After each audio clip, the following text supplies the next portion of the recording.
আসসালামু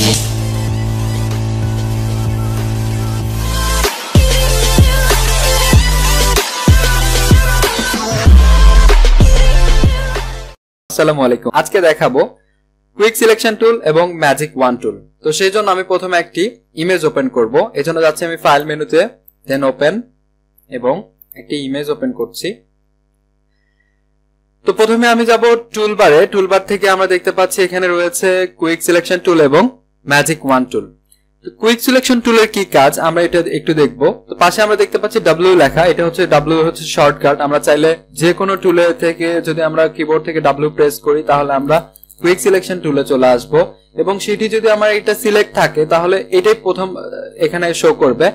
আচ্ছা, আমি যদি এটা ম্যাজিক ওয়ান টুলটা যদি এখানে সিলেক্ট রাখি এন্ড আমি অন্য একটা টুলে যাই, এবার দেখেন আমি যদি W প্রেস করি তাহলে কিন্তু আমার ম্যাজিক ওয়ান টুলটা এখানে শো করবে, কারণ এটা আমি লাস্ট যখন এটা কাজ করেছিলাম তখন ম্যাজিক ওয়ান টুলের কাজ করেছিলাম।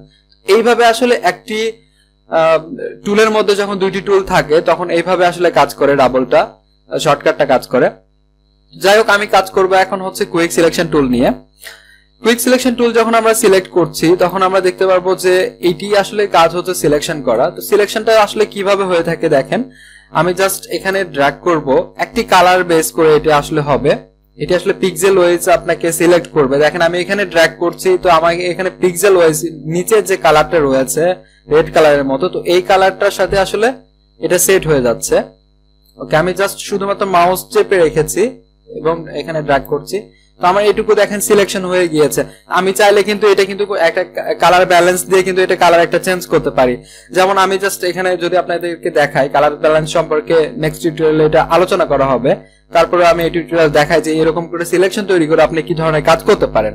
ওকে, তো কালার ব্যালেন্স থেকে আমি যদি জাস্ট একটু দেখেন কালার যদি চেঞ্জ করি তাহলে আমরা দেখেন বুঝতে পারছি যে অনেকটা কাজ করছে, সেটা অবশ্যই স্মুথলি অনেক কাজ করবে। এইভাবে আপনি ইমেজ অ্যাডজাস্টমেন্টের কাজগুলো করতে পারেন। ওকে, তো এই হচ্ছে ব্যাপার। এবং আমি এখান থেকে দেখতে পাচ্ছি দেখেন সেম আগের যেগুলোতে ছিল, আমরা যখন দেখেছি রেক্টেঙ্গুলার মার্কিং টুল এবং ইলেকট্রিক্যাল মার্কিং টুল, ল্যাসো টুল, সেগুলোতে যখন আমরা দেখেছিলাম যে এইভাবে মাইনাস এন্ড প্লাস সাইন ছিল, যে কিভাবে আপনি এখান থেকে কাট করবেন এবং প্লাস করবেন সেটা। তো এটার জন্য আপনাকে অবশ্যই এখানে আপনি দেখতে পারবেন যে আমার এখানে সিলেকশন বেশি হয়ে গেলে আপনি এটা মাইনাস সিলেক্ট করতে পারেন, অথবা আপনি চাইলে কিবোর্ড থেকে শিফট প্রেস করে কিন্তু এটা মাইনাস সাইন থেকে প্লাস সাইন এবং প্লাস সাইন থেকে মাইনাস সাইনে যেতে পারেন। আমি দেখেন এখন কিবোর্ড থেকে শিফট প্রেস করছি। তো এইভাবে কাজগুলো হয়ে থাকে এটার। এবং পাশে আমরা অপশন বারে যেটা দেখতে পাচ্ছি এটা হচ্ছে ব্রাশ সাইজ। চাইলে আপনি এখান থেকে ব্রাশের সাইজটা বাড়াতে পারেন, কমাতে পারেন, অথবা আপনি যদি চান যে আপনি এখান থেকে সাইজটা বাড়াবেন না, এটা আপনি চাইলে কিবোর্ড থেকে বাড়াবেন, সেক্ষেত্রে আপনাকে সাইজটা কমাতে হলে আপনাকে চাপতে হবে থার্ড ব্র্যাকেট যেটা স্টার্টিং সেটা চাপলে আপনার এটা কমবে, এবং থার্ড ব্র্যাকেট যেটা এন্ডিং সেটা চাপলে এটা বড় হবে। এইভাবে আপনি কিবোর্ড থেকে শর্টকাট ইউজ করে এটা কমাতে এবং বাড়াতে পারেন। আমরা পাশে দেখেন আরো এখানে কিছু অপশন রয়েছে। হার্ডনেসটা কি কাজ করে সেটা একটু দেখবো আমরা। আচ্ছা, হার্ডনেস এখন যদি আমার এটা 100% থাকে তাহলে কি কাজ করে আমি এটা একটু দেখাই। আমি যদি এখানে একটা ক্লিক করি তাহলে দেখেন আমার এখানে একটা ক্লিকের দ্বারাই এতটুকু জায়গা জুড়ে আমার এখানে সিলেকশন তৈরি হয়েছে। এবং আমি যদি এটা হার্ডনেসটা কমিয়ে আর অনেকটা কমিয়ে দেই, এখানে যদি আমার 10 এর মতো এখানে করে দিই, তাহলে এখানে আমি একটা ক্লিক করলে আমার এখানে দেখেন কতটুকু এটা, সাপোজ আমি একটু কমে দিচ্ছি, দেখেন আমার এখানে হার্ডনেস কমানোর কারণে কি হচ্ছে যে সিলেকশনটা খুব অল্প জায়গা জুড়ে আমার এটা সিলেকশন তৈরি হচ্ছে।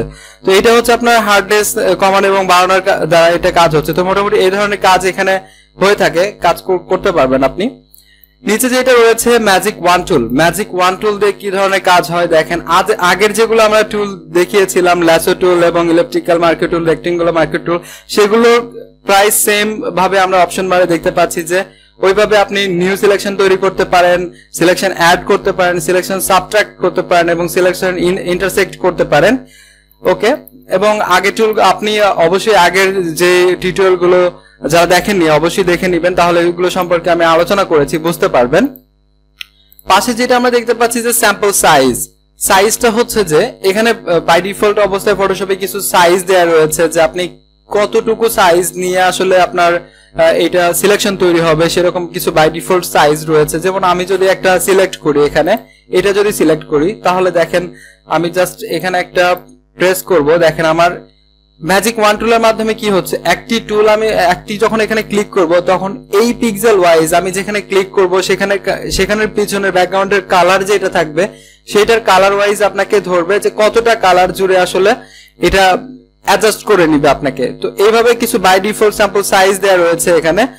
এবং পাশে দেখতে পাচ্ছি আমরা টলারেন্সটাও সেম কাজ করে। এখানে টলারেন্সের সাইজটা এখানে আসলে বোঝানো হয়েছে। আপনি যদি এখানে টলারেন্সের সাইজটা যদি আমি এখানে ওকে 100 করে দেই, দিয়ে এখানে যদি ক্লিক করি, দেখেন আমার এটা অনেকটা জায়গা জুড়ে এটা সিলেকশন হয়েছে।